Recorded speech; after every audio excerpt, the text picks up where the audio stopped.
Very much. Can you see why we appreciate our volunteers? Yes. People say, Uncle David's working in all these countries. Hold on. They're working. I'm just supporting them. I generally get used to start programs. I go to places, start them up, get them going, and then God sends people to keep them going. And it's my job then to support the workers. Amen. If I encourage them, I talk to them when they want to unload on somebody, they're frustrated, they call me. So my job is to support those that are doing the work. But initially, I usually am the one that go in to start something most of the time. But some of the volunteers have matured to the point where they go in and start projects all over the world too. Which is what, but it's not that many people that know how to start projects. Not every personality type does that. But if you're willing to go, I can guarantee you that you'll learn a lot of things about God. He will teach them to you yourself, and then it will help you to teach others and train others. But some people have different skills in different areas. If you have any excess weight, don't worry. The mission field will cure that. And Becky and her sisters have made a goal to, in 1 year, to walk across the United States, I think, something like that. And your sister already walked 1,000 miles already? Becky tries every day, but she's getting close. But you always walk, and you're always doing physical stuff. And so I want you to know that it's a very great place, you get fit. And you stay you eat simpler, you have more exercise. The food that you eat is not genetically modified most of the time. Because over there it hasn't hit them yet.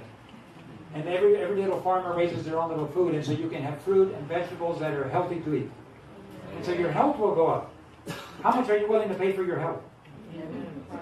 One pilot I used to fly with in Kentucky told me that he wished he could change places with the owner of the company he worked for because he's so rich. He owns this $1 million airplane. He owns the cable companies. He owns this. He owns that. I said, don't be jealous about somebody. Maybe God will give you what you asked for and you won't want it anymore. Well, a month later he was diagnosed with terminal cancer, and I said, now you can go change places with him. Not on your life, he said. So don't walk in your own moccasins. And God has something. You have yours. They have theirs. Just be faithful with what you have, but God has a better plan for us. And it's already almost 5, but I would ask you to kneel down with me as we have the closing short message, and then we'll end with that message. Should we kneel for prayer, please?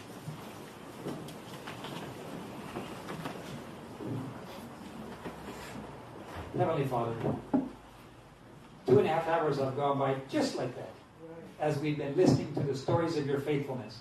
We're encouraged to be faithful in our own sphere of activity, responsibility. Some of us have captured a vision of maybe going overseas to help. Others have understood that we are to work here in our communities or another place nearby. Whatever it is you call for it, you're the commander-in-chief. Help us to be listening to your voice. Help us to be obedient to that voice. And as we're obedient, we will hear your voice more clearly each time. Protect us from the enemy who's like a roaring lion seeking whom to devour. We need that protection. We need light from heaven. We need encouragement. We need health and energy. Whatever it is, Lord, that are the tools that you need us to have, give them to us, we pray. And today now, anoint us with your Holy Spirit and speak to each mind as we grasp a little bit more about the urgency of the times we live in. In Jesus' name we pray. Amen.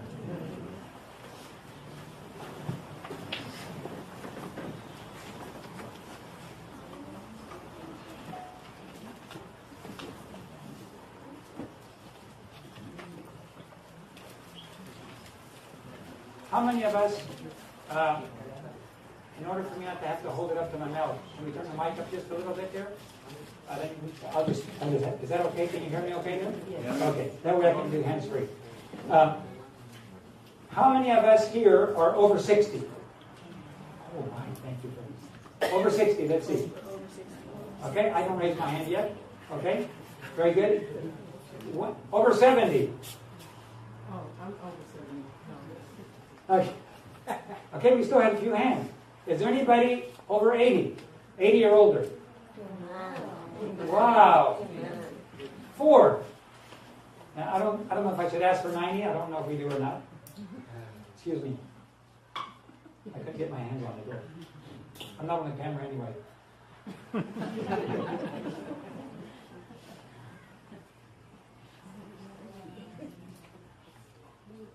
When you're off the camera, you get to act more normal.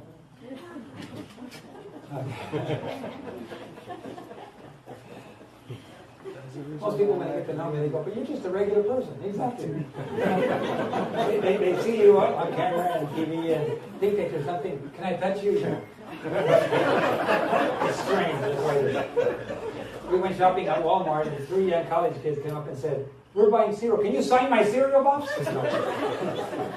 but I love encouraging young people to serve the Lord and being a role model. But let's never confuse being well known with famous. Famous is for the movie stars. Being well known, something else. Anybody, a normal person, can be well known. So I prefer that, but it's not about a person. It's all about what God has done in the life of that person.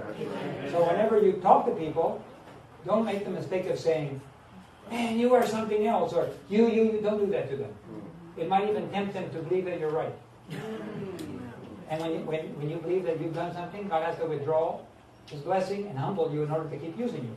So don't tempt people to make them think that they're somebody. When people tell me that, I say, please don't ever do that. Say, thank you for allowing God to use you so that I could learn more about God. And that we can say. But it's all about God, isn't it? It's all about God. And so, as we focus on God and what He is doing, He invites us to be part of His work. And as He opens the door of opportunity, we are told that He provides opportunities in Christian service. He provides opportunities. Success depends on how we use those opportunities. How many opportunities do we miss? I've missed many. I just don't have the energy to go do what I think I should do. But I found out that if I surrender to God and say, Lord, I don't have the energy, but you're asking me to do something, but if you want to, give me the energy, I surrender my will. And all of a sudden you find God giving you energy to do. God always gives you the resources to do that which He wants you to do. He always does. It's just that we have to learn to listen and obey. And if we were in the military, everybody learns to say, yes, sir. But we forget to do that to God. We consider Him to be the commander-in-chief, but we sometimes act like we're the commander-in-chief.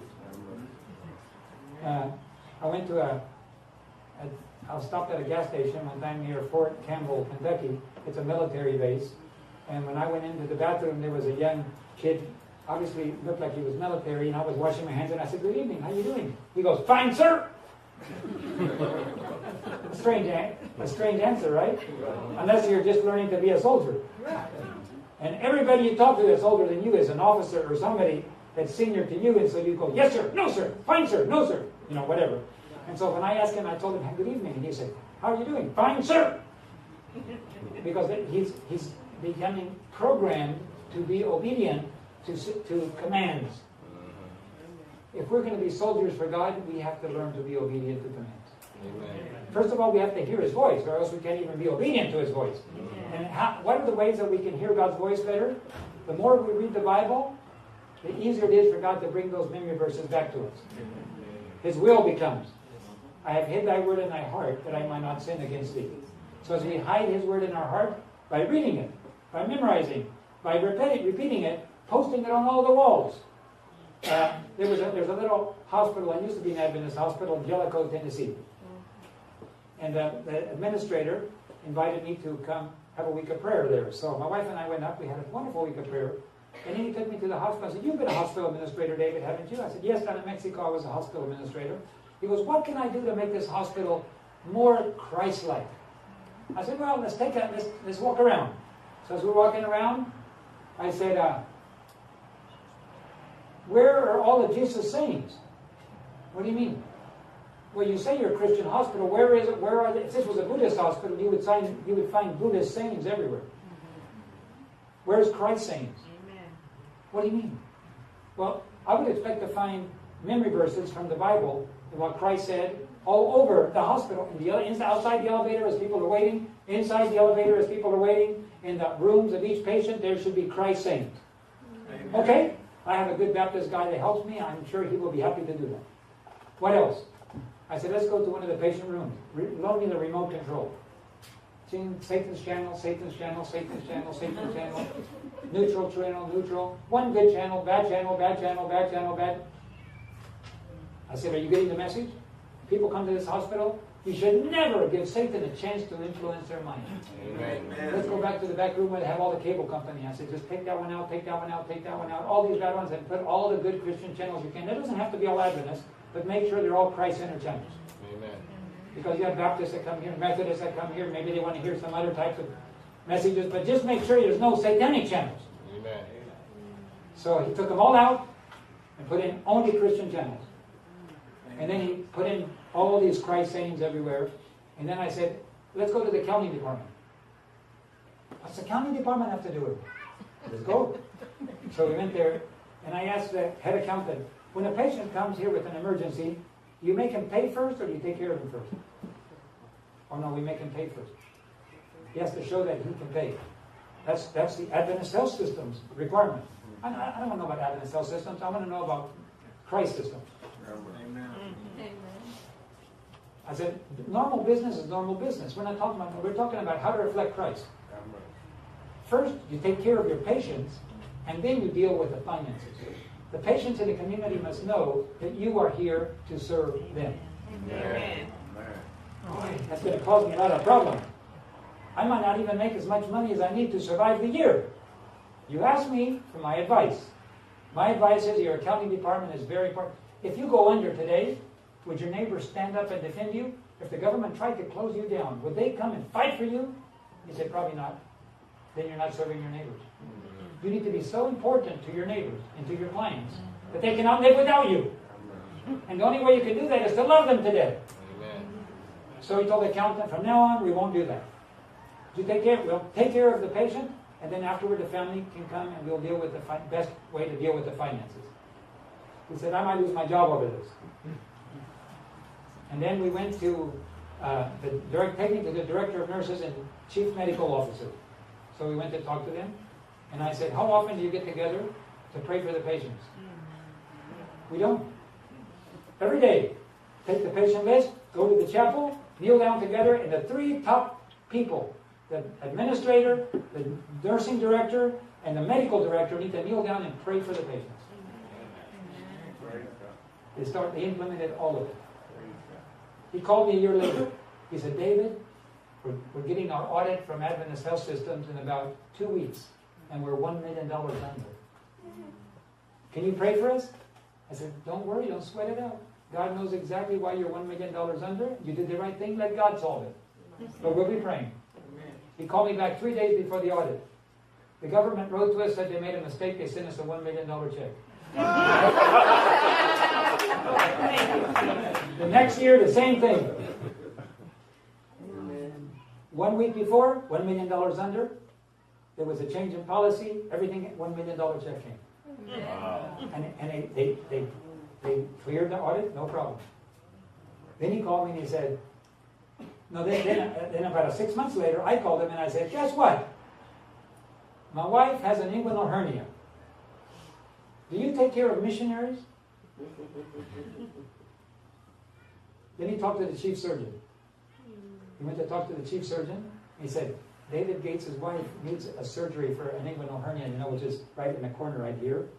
How much would you charge? He said, me charge David Gates? Well, what would God do to me? Free. So he called me and he said, if the surgeon does it for free, the hospital will do it for free. Bring your wife, no charge. So I brought her. Oh, one more thing.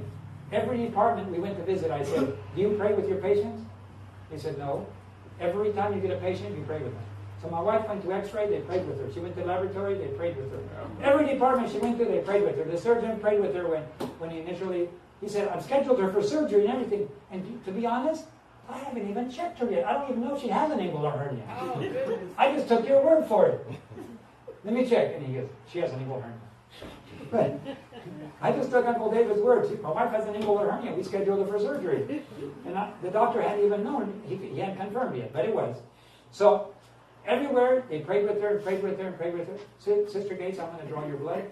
Can I pray with you? Close your eyes. And then they would draw our blood. We're going to take an x-ray. Can I pray with you before we have the x-ray? Isn't that nice? Amen. Well, they did the surgery. I was in there praying. When I went into the chapel to pray, guess what? There's the medical director, the hospital administrator, and the director of nurses were already in there praying with over their patients. God blessed their work. Year after year. And then he called me and he said, I'm being removed from my job for violating policy. I'm being fired. He still has a job. He's working in a non-Adventist hospital in Washington State. But he was fired for doing things different than what he was told to do. And then a year later, the hospital was sold. It is no longer an Adventist hospital. I want to tell you, it's dangerous to not do things God's way. Amen. Man can say, this is what we're going to do because that's our policy.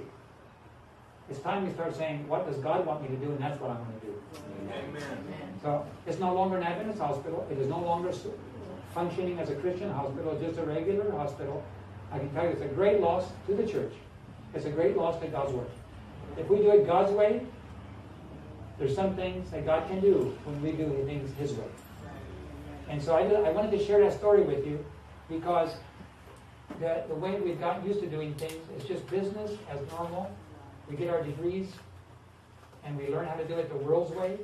We do psychology the world's way. We do medicine the world's way. We do business the world's way. And we forget to ask, what does God do? And do it His way. So please, in whatever you do, whatever business or if you're retired or whatever you do, ask God what is His way of doing things before you do it. And to the best of your ability, follow God's way of doing things.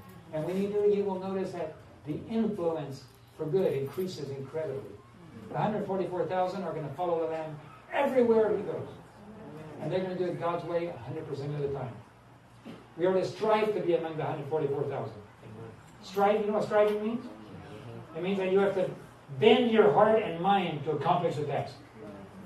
God doesn't do anything unless He does it together with the human. It's a combination of it. If you don't plant seeds, God won't make them grow. Amen. And if you don't exercise, God's not going to give you big muscles or keep you fit. You have to do your part. Eat, exercise, and God will reward that. You violate all the rules, and God will accept your choice. Okay, so one of the rules about God's blessing is obedience. It's not because we're earning salvation. It's because God asks us to do it His way if we want His blessing. We're going to talk about God's limits now. I didn't come prepared with a presentation for it. I was expecting maybe to present only one program. And I usually don't have presentations. I did that last one you saw today because I did it for television a few weeks back in Spanish. And so I translated it to English for today. And it was nice to see the pictures and see that. But today, I'm just going to present some of the material that I found. And God had a limit with the world when Noah built the ark. Man's thoughts were constantly evil. There was violence that filled the earth. The spirit of prophecy adds a little bit more that amalgamation of man and beast. Homosexuality were the two big sins. And violence of all kinds. Stealing, taking whatever you wanted, taking wives, stealing goods, killing people in order to take their things. Whoever was strongest, they ruled by the rule of violence. And God repented from having made man. And He decided to destroy man, but He gave them all an opportunity. Now remember, those that lived in the antediluvian days, remember that they had the ability to go to the Garden of Eden and look into the garden. Everybody in that day could go and see the angel standing outside, guarding the angel. They had the ability to go and verify for themselves. They had the ability to talk to Methuselah, who knew Adam personally. They had the ability to hear firsthand the story of the fall. Many of them had been living since before Adam died. Many of them were already 500 and 600 years old. They themselves personally knew Adam. They could have gone. Methuselah overlapped all the generations anyway, so he could take them back. But do you know what's interesting? When you get to Abraham's day, did you know that Noah lived about 35 years? Abraham was 35 years old before Noah died. We just did all the math and looked at it the other day. That means that Abraham talked to Noah. And Noah could tell him what it was like before the flood, and could tell him how he knew Grandpa Methuselah, who happened to know Adam. All he had to go back was 2 generations. Like me talking to my dad and say, Daddy, tell me about your grandpa. And he could say, my grandpa was Adam. Now, how would you like that? First-hand information. Let's say second-hand. Not through generation after generation. Noah could testify personally that he talked to the oldest living human ever who happened to know Adam as a personal friend. And to get it firsthand. So we're not talking long generations. We're talking about those generations had the ability to verify, you know what? They chose to ignore it all and to violate God's will. And to delight themselves in violence and disobedience. Now, as we look at the sins that destroyed the world initially and compare themselves to our day, we are told that the same sins will exist in our day. God has a limit. Satan knows God has a limit. But let's just look at those 2 sins. First of all, we know that Sabbath and marriage were created as twin institutions. When you attack marriage, you know that the Sabbath is about to be attacked. They always go together. The 2 institutions that God created are the 2 institutions that Satan hates the most. Has he attacked marriage? Yeah. He's already instituted nationwide pseudo-marriage. False marriage. It's aggressive, and it's going to affect all institutions very soon, especially if you receive government money. We were warned not to receive government money. Ellen G. White said that we should not be involved in that system. We chose to. And the only choice we have now is either obey man and continue to receive money or close down. Of course, I got a feeling that if we chose to obey God, God would do a miracle and we would keep going. Amen. Because God has 1,000 ways to provide for our needs of which we know nothing. But what do our institutions generally do? We think like the world does. We study business like the world taught us.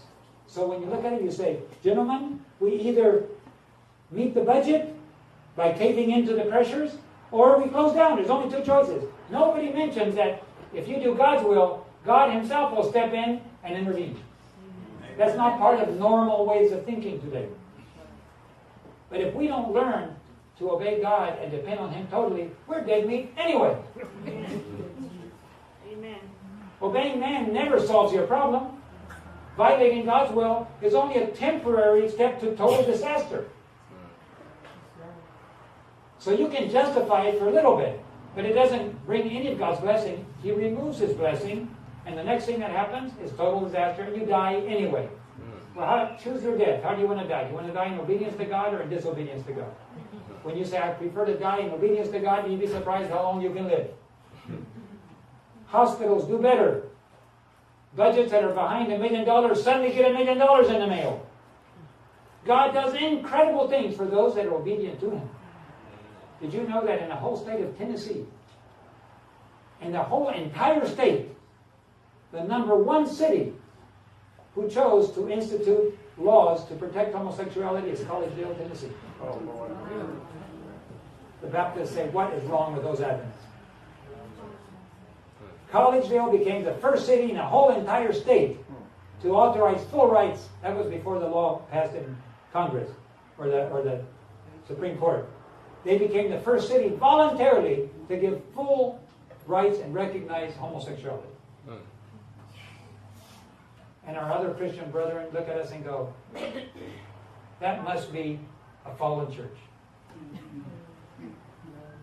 They don't understand, how can you be a Christian and do that? Well, son, the mayor voted against it. Some of the others voted against it. But all the professors from Southern Adventist University that were on the city board voted for it. And it passed. Now, I love Southern Adventist University. I have 5 generations. My grandfather graduated from Southern Junior College. My parents, ourselves, my children. I guess that's four generations. And I was named Alumnus of the Year in the year 2000. So I feel specifically proud of having been part of Southern. But I'm not proud of Collegeville. for being the first city in the whole state to break down God's laws. Now what they're considering is if they should allow an opening of a liquor store. Well, if you don't have anything, if morality is not the basis of your decisions, why not? Don't people have rights if you want to drink alcohol? Isn't that okay? Yeah, but why should it be in an Adventist community? Why should an Adventist city allow alcohol, which we know is a terrible disaster and drug? They're working on it right now. I don't know what the devil will convince them. I hope they don't. But we've gone down this road a long time. And why? Satan specifically attacks God's people. Right. He doesn't go after others as badly as he does God's people. Amen. Right. More demons attend Adventist churches than Catholic churches. Amen. Because that is the center of God's will on earth, to lighten the whole world with His glory. And so He spends more time attacking God's work than He attacks others who don't know anything and who ignorantly are worshiping in idolatry. He has nothing as much to fear from them because they don't have a specific task from God to illuminate the whole earth with His glory. So these homosexuality, an amalgamation of man and beast. Now, scientists today, ever since they discovered the gene and the DNA and made a DNA map, have been anxious to play with the variables to see what comes out. I mean, isn't there a certain curiosity factor? But what if you don't have morals? What if you believe in evolution and you think man is not necessarily the image of God? Man is just an evolution of something. So what does it matter if we play with the human genes? But it was illegal. So therefore they did it in secret. If you look on the internet for years and years now, you will find the results of amalgamation of man and beast. Some of them never survived. They're in bottles. You can see their picture. Half monkey, half man, half pig, half human. One of them survived. It's a half pig, half human. It was little in Asia. I don't know, I think it's Indonesia. They grew it like this, and now it's about this big. Has hoofs like a pig, has skin like a pig, but it has a half, partly human face. Why does Satan choose pigs anyway to mix with human genes? He's trying to lower it as far as he can, the image of God. So rats, they already have rats that have 30% human brain. They're hoping to develop a rat that can understand language just like a human can. They already have pigs that have 100% human blood. Direct blood transfusion. It's already happened for many years. And the argument is, we want to develop a way to develop organs. Yeah, but what happens if the animal can think? You still want to harvest an organ from an animal that can think and reason? Or do you want to develop humans that you can harvest their organs? They already do that in many countries, but they do it illegally. They kidnap people off the streets. One little boy that I used to greet every day, he was crying one day in Lima, Peru, and he said his little friend got disappeared. And then 3 days later he came back, he had no corneas. An ophthalmologist took his corneas out. He had sight. When he came back, they threw him back on the street with no corneas. And the ophthalmologist, no doubt, sold his corneas on the market for $20,000 and bought himself a nice Mercedes. You know what Jesus says about people? It's better if you have to tie a millstone around your neck than to hurt one of these little ones. Can you imagine what that ophthalmologist is going to have to stand before the throne someday, and all of a sudden he's realizing God is going to hold him accountable for all those children that he took their corneas out. Instead of healing people, he's making them blind in order to pat his wallet. That's only one thing. Another guy told me that he knew somebody, that a friend of his, that he went to a prostitute's house. When he woke up, he was in a bathtub full of ice, and he had one kidney left. They do this all the time. The prostitutes give you something to put you to sleep. They take out one kidney, and you wake up, and yeah, you can survive, but guess what? You don't have a kidney anymore. And you thought you were just having a fling. It caused them, didn't it? But what about an innocent child that wasn't trying to find, he was just trying to survive? Now, that's when they take organs from people who are actually living on the street. But here in North Carolina, up in the mountains, there's a friend of mine that has a house, and he's not there most of the time. But he has an ex-Special Forces Green Beret that works for him. He doesn't know where he lives because he just disappears up into the mountains. But he comes out of the mountains, takes care of his house, mows the grass, takes care of the place, cleans it, and disappears up into the mountains again. He told me, you know what my Green Beret friend told me? Before he left the military, he was assigned to work in a hospital in the desert of Nevada, in one of the military reservations. And he said when he was assigned to work there were all kinds of human experiments going on. There were people with 2 or 3 heads, with arms, with legs. Some of them were mixed with trees. Some of them were mixed with animals and cows and bulls. When he saw all of that, and they were all behind glass in cages, and they just use them as, none of them have birth certificates. There's people who you can talk to and reason with. They're just guinea pigs. After the experiment's done, they just put them to sleep. What's different in that? That's what Hitler was doing. Now, you were very proud of your government for conquering during the Second World War. Well, we heard all about Douglas MacArthur. I will return. The great hero came back. They dropped the atomic bomb, and Emperor Hirohito came aboard the ship, and he turned in his what do you call it? Surrender, unconditional surrender. And then Douglas MacArthur asked Emperor Hirohito. He said, "We know you're carrying on a lot of experiments in Japan, experimenting on people, all kinds of surgeries, all kinds of experiments." They developed a surgery, the specialty in Japan of doing open abdomen surgeries with no anesthesia. Just straight alive. They just cut into the patient, strap them down, and cut them open.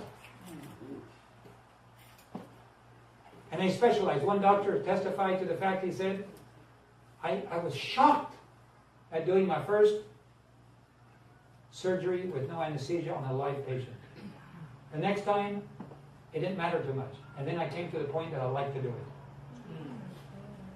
And so Douglas MacArthur asked Emperor Hirohito, "What about all those experiments?" He said, "Well, we're still doing them. We will allow you to do all your experiments as long as you promise to give us the results of those experiments." The war was finished, and the emperor was allowed to do all the experiments and finish everything he started, and he turned over all his research material to the American government. I wasn't so proud of my government anymore, because he should have been executed for war crimes. Instead, he was rewarded with peace, go home, enjoy your life, and keep on doing the experiments as long as you give us the data. And so now we've been doing the same thing in hiding. But that's not the worst. The U.S. government, a few weeks ago, Congress has voted officially to authorize funding, public funding, your tax dollars, to fund the mixing of animal and human genes and experimentation. It is no longer illegal. It is no longer a secret. Now, let's look at it from God's point of view. Homosexual marriages. A destruction of the family. Sabbath is coming. The destruction and attack against Sabbath is coming. But the two things, amalgamation of man and beast to destroy mankind, the image of God in mankind, and homosexuality were the two sins. And that has now been legal in the United States nationwide for several weeks. Both of those sins, one of them, the homosexuality, was passed and then by the Supreme Court. And then the Supreme Court is mainly Catholic. What are they doing authorizing that? Well, most of the homosexuals in the world come from there. Most of the priests are homosexuals. They're not against homosexuality. They've always supported it. They're not. This Pope, by the way, maybe it's just as well we're not recording this. We're live. This Pope is satanically possessed. You're live. I'm live. I'm streaming live. Okay, to all of you that are watching live, hope you're not recording it. This Pope is Argentinian. His sister said 3 days after he was elected, he had a spiritual experience. Something happened to him, and she no longer recognizes him as her brother. She says, I didn't grow up with that man. That is not the same man that I grew up with. I don't know who that guy is. Let me tell you who it is. It's Satan. That's right. Satan has possessed this Pope. And Satan is calling the shots for the last closing shots of the last final great controversy, the last battle against the Lamb. And guess what? The Lamb wins. Amen. But Satan's not trusting a human to lead this battle. He himself is leading it. And every time the Pope opens his mouth, satanic things come out. He stands up and he says, it's a very good thing for us to do research mixing the genes of animals and humans. It's a good thing. Who am I to judge a homosexual? If that's the way they are, we need to support them and promote it.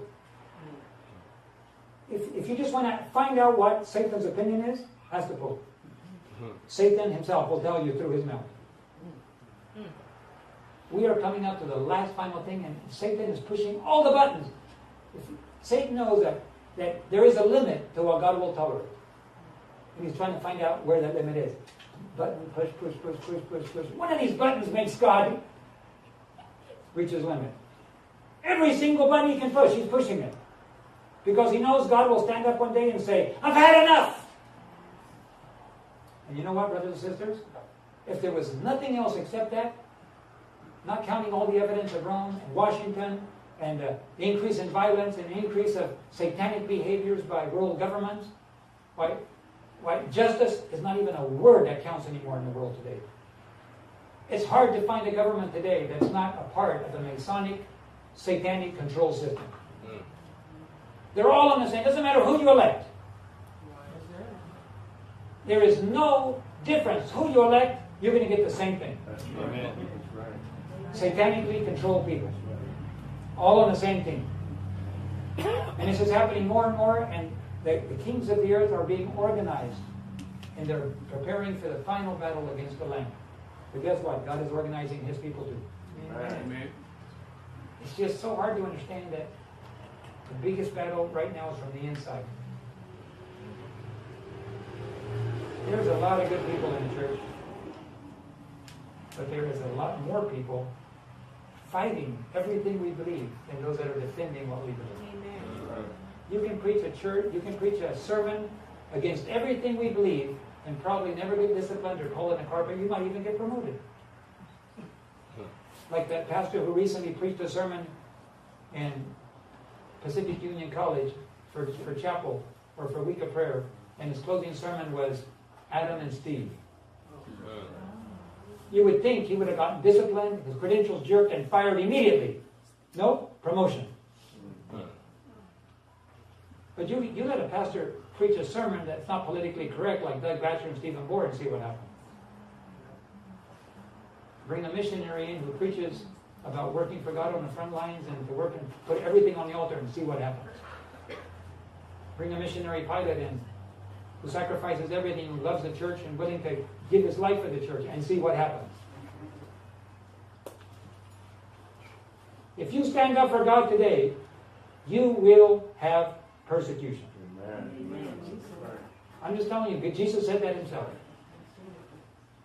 Your own family will not understand you. Your own church will not understand you. Even good people, for evil to prosper, all it takes is for good people to say nothing. That's right. And to do nothing.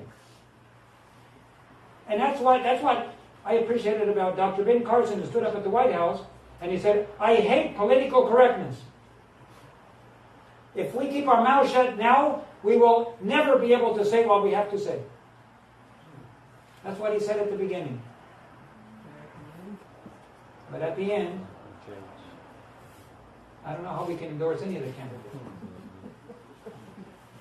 Excuse me. We're all human, right? God loves us and none of us are perfect. We're not here to judge human things, but we are to stand for truth, though the heavens fall. The greatest need of the world is the one of men who will not be bought or sold, men who in their inmost soul be straight and true to God, men who will stand for truth though the heavens fall, women who will stand for truth though the heavens fall. You know what that means? It means you'll have to do the unpopular thing. You try standing for truth in your church, and it will cost you. Praise the Lord when there's congregations like this one.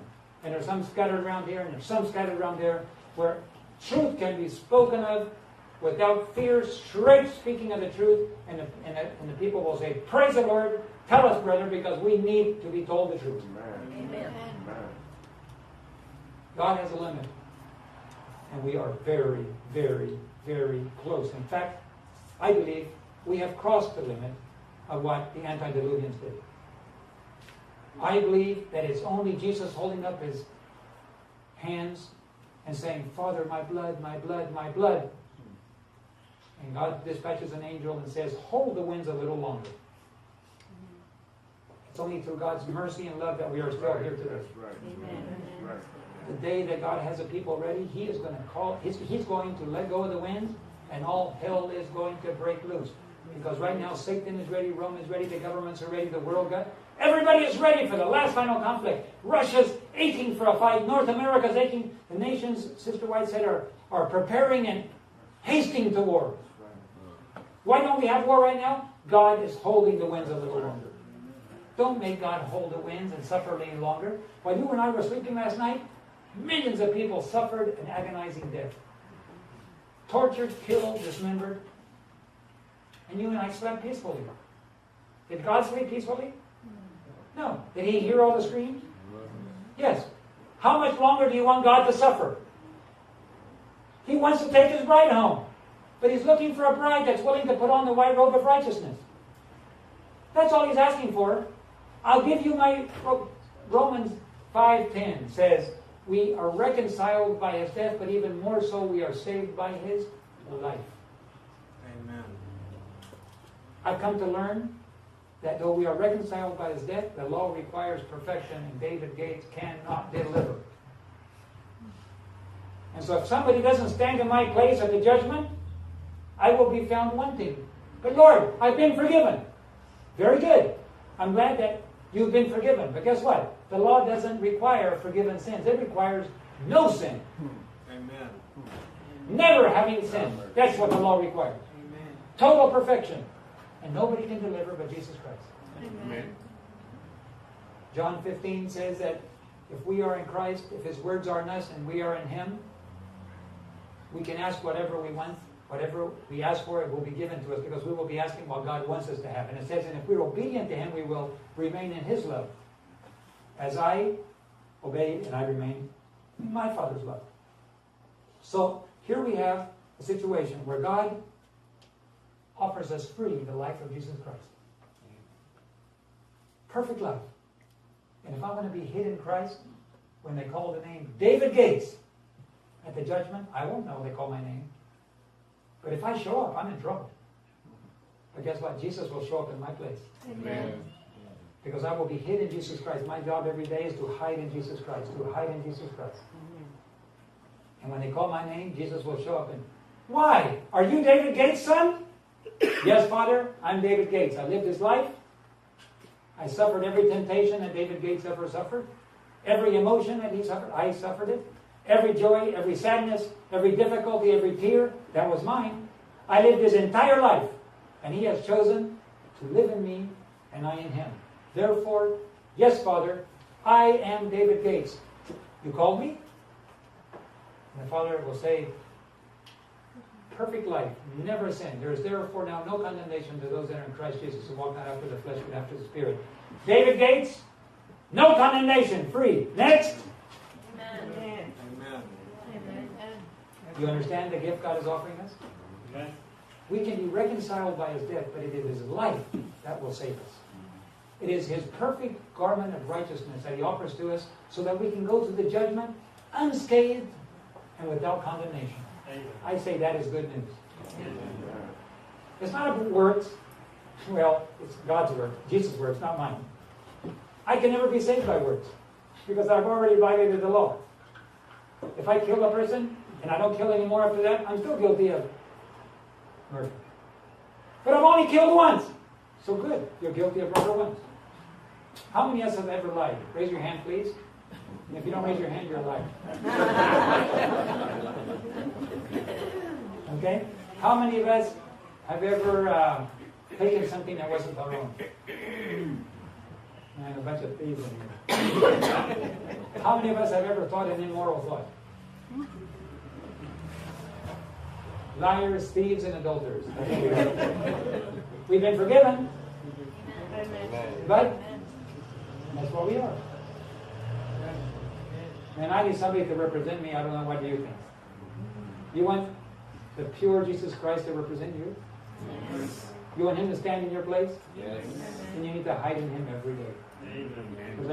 God's limit of toleration on this earth is already here. Amen. It's only through mercy that we still are here. The economy, U.S. economy, no, but I used to make predictions about the economy. 2008 was my last prediction. Because after that, we are living on borrowed time. It is impossible for me to know how long God is going to hold it. It should have crashed. The U.S. dollar is worth toilet paper. That's right. It's not worth anything. And yet it keeps going and going and going.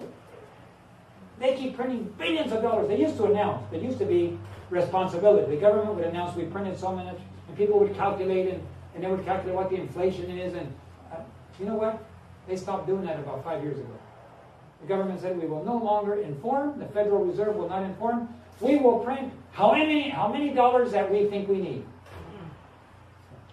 They pay their bills by the billions and the trillions just going up. Did you know that if you pile the billion $1 bills together, you can go to the moon back several times?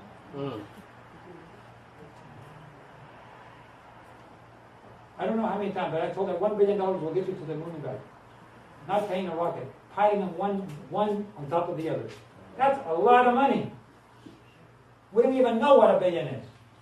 We can't even imagine bills piled that high.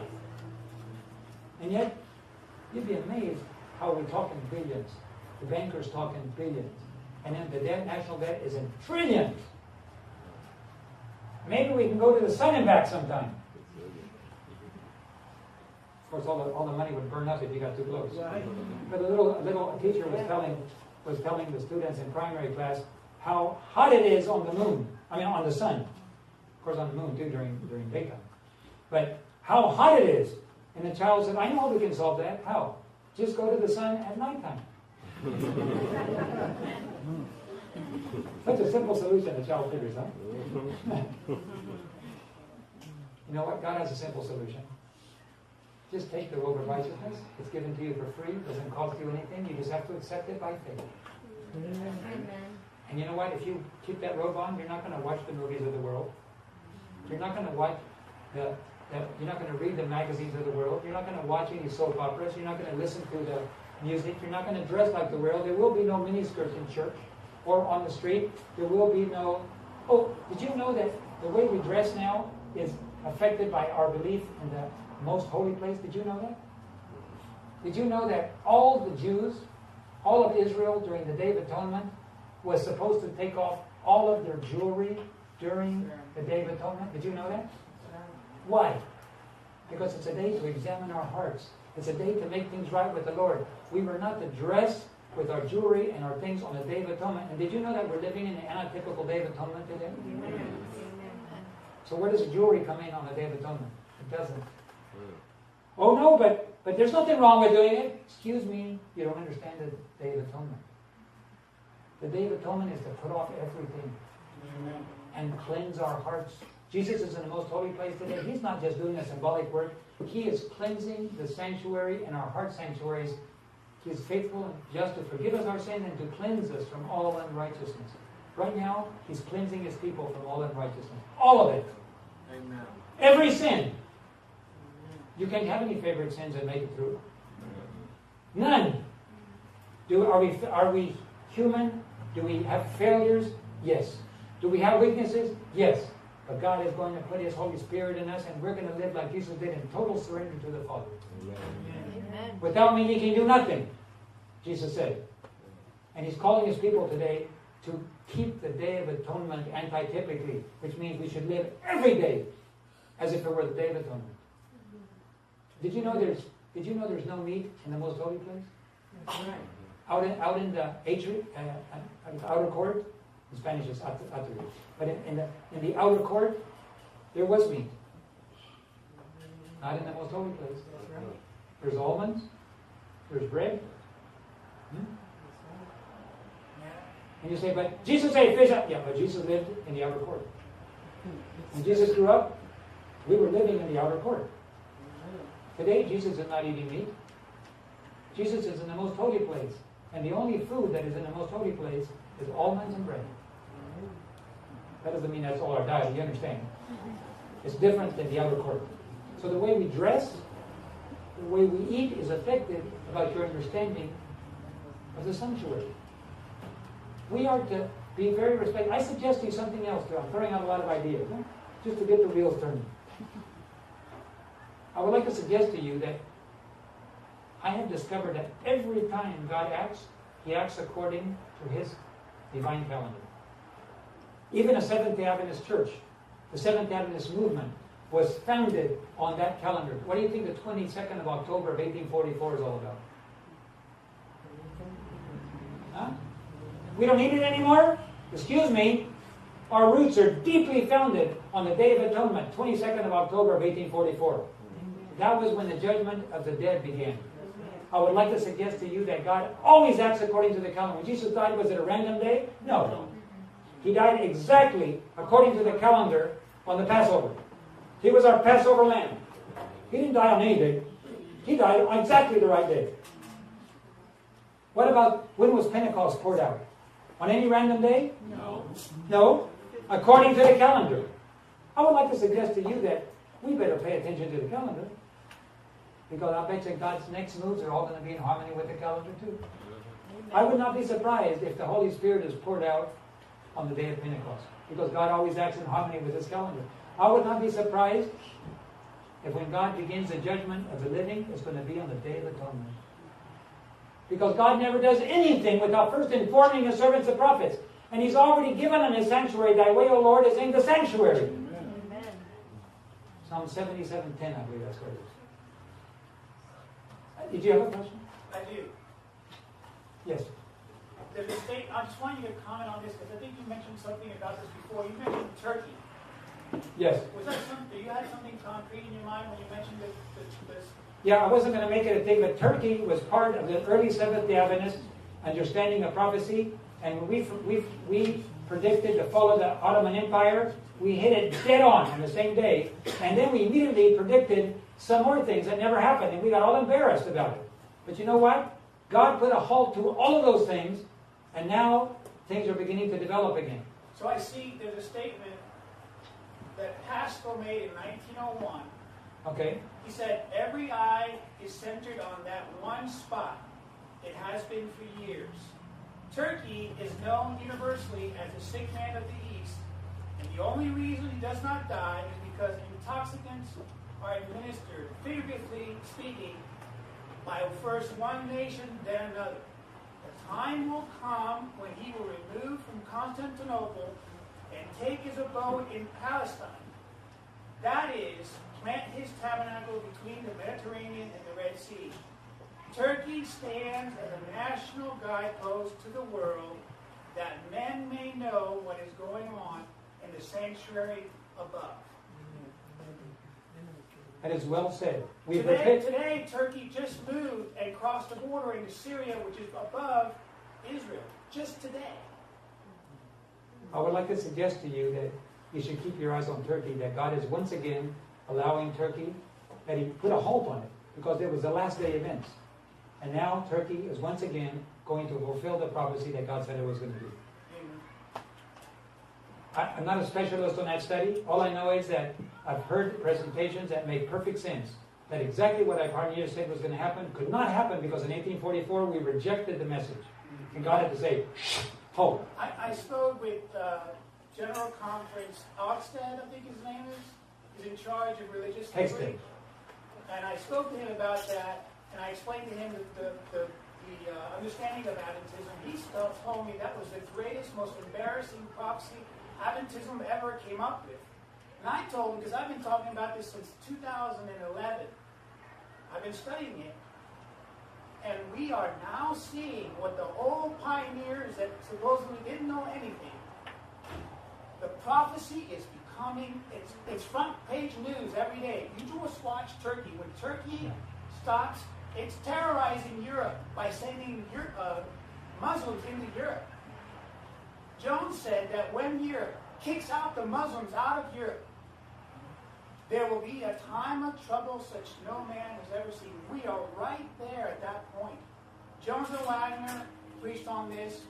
Even James White many times said, is this the time? Is this the time? Jason, no, it's not the time, because we don't see a son-in-law, we don't see these other things. Now we see a son-in-law. Now we see Turkey.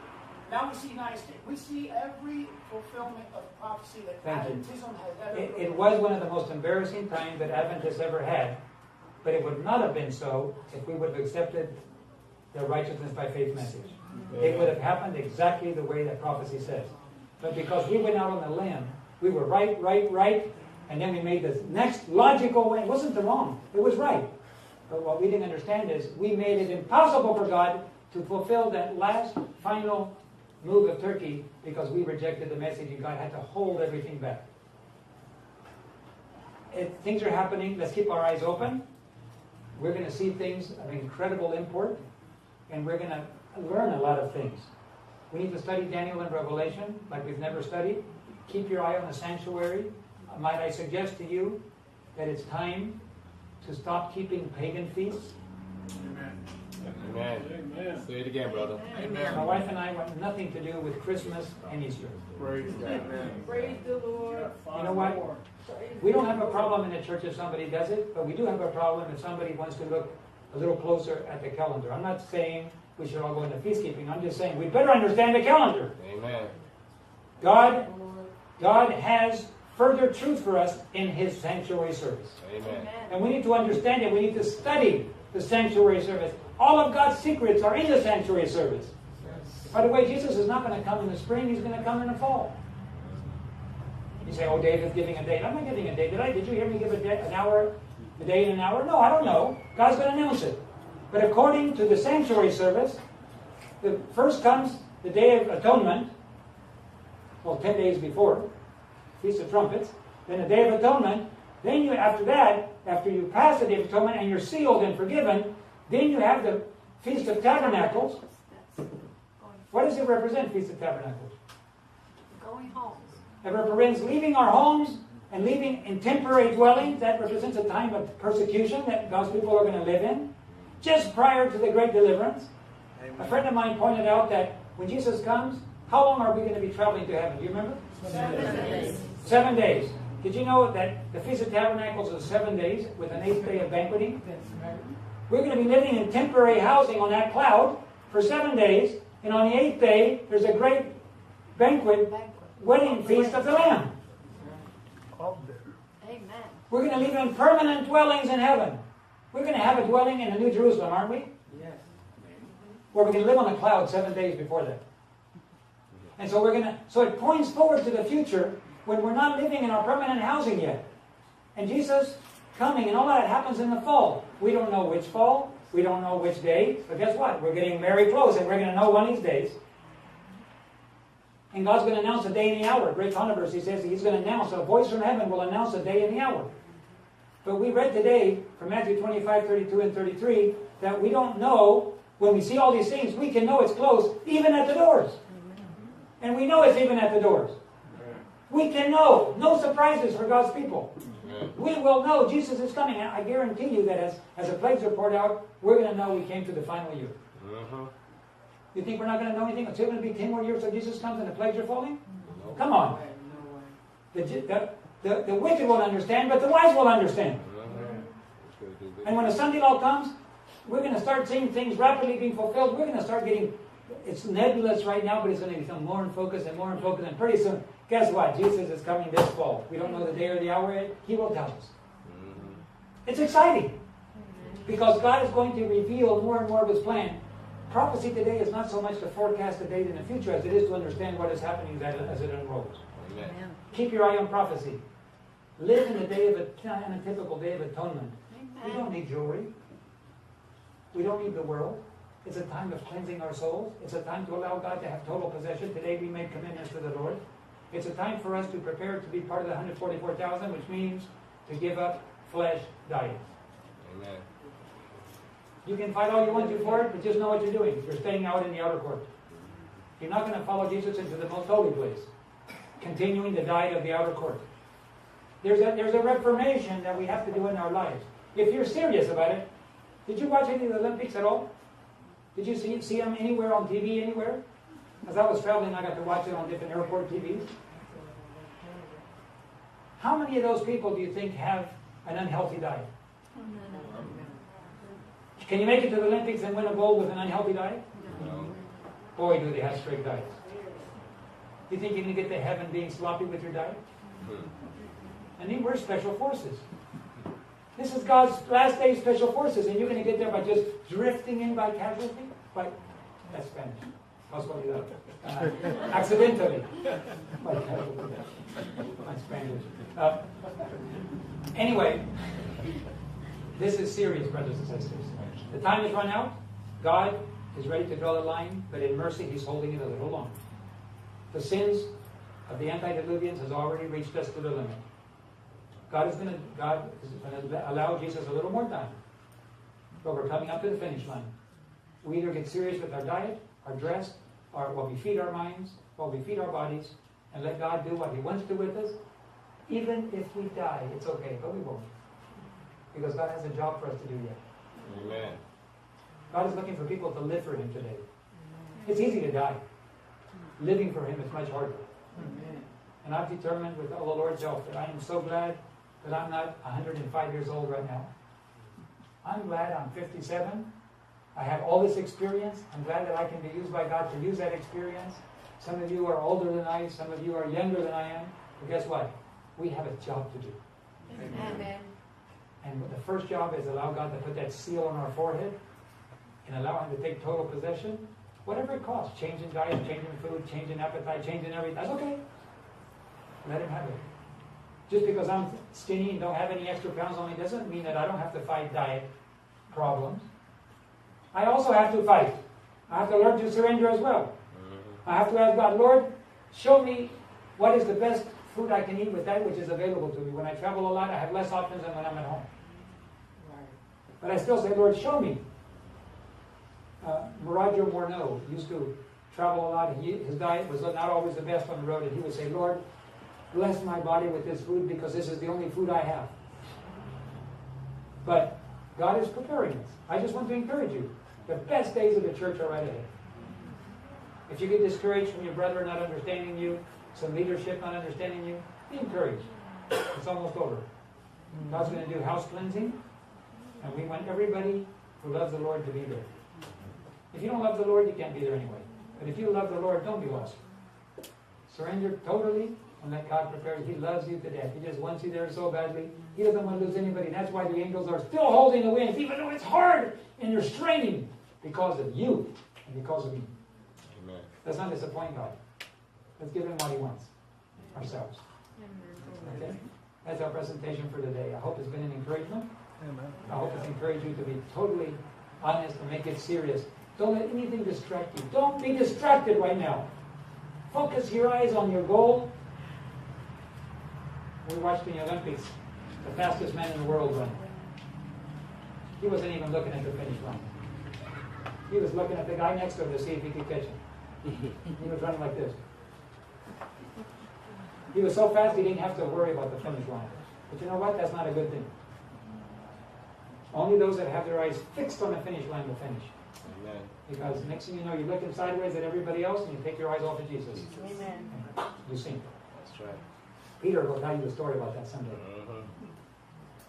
The moment you take your eyes off Jesus, you sink. The moment you look at yourself, you sink. The moment you look at somebody else, you sink. Have you ever heard of the gaze glance principle? You gaze on Jesus, and every once in a while you quickly glance at yourself to compare yourself and put your eyes back on Jesus. The gaze glance. You glance at yourself because you want to be like Jesus, and you look at yourself and go, whoa! But if you look at yourself too much, you'll be discouraged. Or you'll think you're better than you are.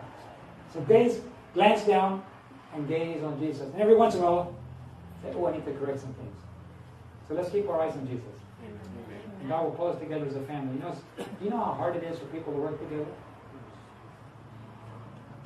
Man alive. try to start a mission work with about 10 or 20 people and see if everybody gets along.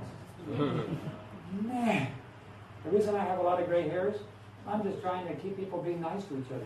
Can you at least be Christian to each other? Can you at least say nice things to each other?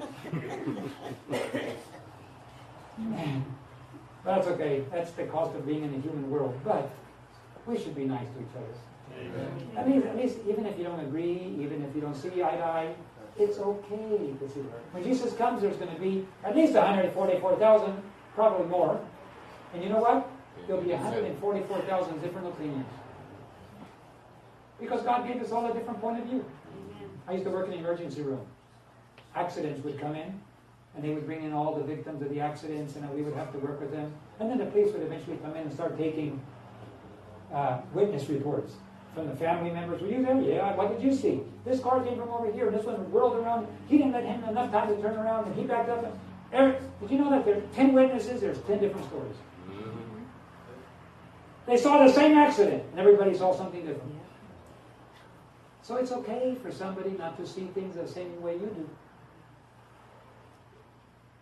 One person came to me, we used to have a receptionist one time that was very careful about keeping the feast.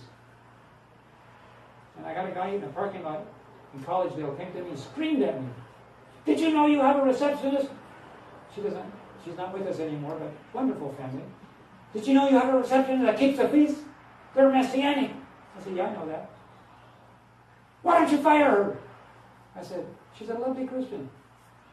Did you know that I work with a Muslim too, and some Catholic people and evangelicals? I don't fire them either.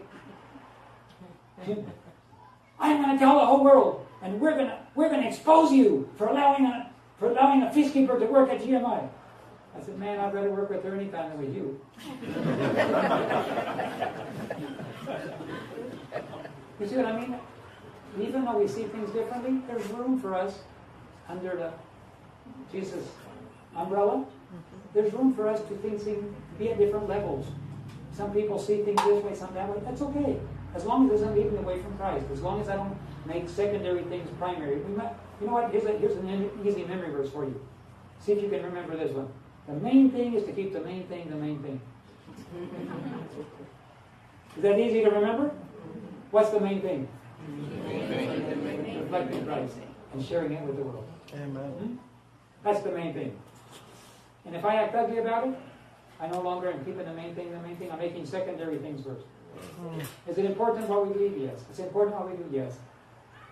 But if we're going to criticize somebody for doing something, we'll look at our life first and find out, man, we're doing a lot of pagan stuff too. If pagan things are okay, then why am I getting on somebody who's not doing pagan things? So my wife and I, we've made some changes in our life. We'll keep an eye on the sanctuary. When certain days come by, we're aware that they come by. When it's time for the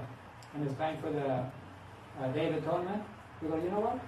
God wants us to search our hearts. Every day we should search our hearts. But especially when Day of Atonement comes back, we say, Lord, please, you set aside that day for searching of hearts. We're going to search our hearts. And we don't want to just ignore it and act like it never happened. But Christmas comes by. Oh, everybody knows Christmas is here. It's time to make special plans for Christmas. But the Day of Atonement comes, it's time to focus on God. And just to say, how's your heart with God today? Do you have any things in your life that are more important than God? Those are the kind of questions we ask ourselves when it comes around. I never knew when those days happened. I never looked, but now we do. And we just want God to take first place in our life. And we want to pay attention to the sanctuary service, and we want to honor Him. And yet, we're not making secondary things the main thing. But on the other hand, there are some things we've forgotten as Adventists. We've forgotten where we were born. We were born on a very important day on God's calendar. And it's time that we understand God's calendar more than man's calendar. Amen. Huh? I suggest that. I'm not pushing anything. I'm just saying, let's be aware of God's calendar and let's start putting away man's calendar. That's all I'm saying. And you know what? We're still growing. I have a lot to learn. Amen. I got a lot to learn. But thank the Lord, He's teaching us. Amen. And we're willing to follow. And I don't know where it all's going to lead. It might lead to the cross. It might lead to martyrdom. It might lead to just giving my life and dying in the mission field. But guess what? I know that it will lead into a safe path. Because wherever God walks, you can walk safely. I hope it's been a blessing. Amen. I'm not a theologian, I'm just a missionary. I prefer running around with barefoot people than with shoes on. They're easier to get along with. Sophisticated people, I don't know how to do it sometimes. But simple people, much easier sometimes. So let's all be simple people. Let's be like fishermen. Let's learn as much as we can. Let's exercise our minds. Never stop learning. Only when you die you stop learning. Don't ever say I'm too old to do this. No, hold it. Pete told us today, 78, you say, Pete? No, just 4. Or 74. Didn't mean to make you older than you. But 74, and he's still learning. Let's keep learning and learning and learning. You can learn languages. You can learn about God. You can learn different skills and talents. Every time you exercise your mind and learn a thing, a different part of your brain starts growing. So keep learning. Even if time is so short that you can't finish a profession, and we don't know exactly, but you should never stop learning. Get a chemistry book. Get a physics book. Get a book on Bible prophecy. Start learning, memorizing. Always be exercising your brain. Always stretch your mind to the limit. Never stop learning. And Mark Twain said, never confuse education with the classroom. Education never stops. Your classroom days might stop, but education should never stop. That's right. Pastor, would you close with us in prayer? I'll invite you to kneel where you are. Or do you have a few more words you'd like to say? Okay, I'll step down and I will. Thank you. Oh, sure. Make sure not walk off with the mic.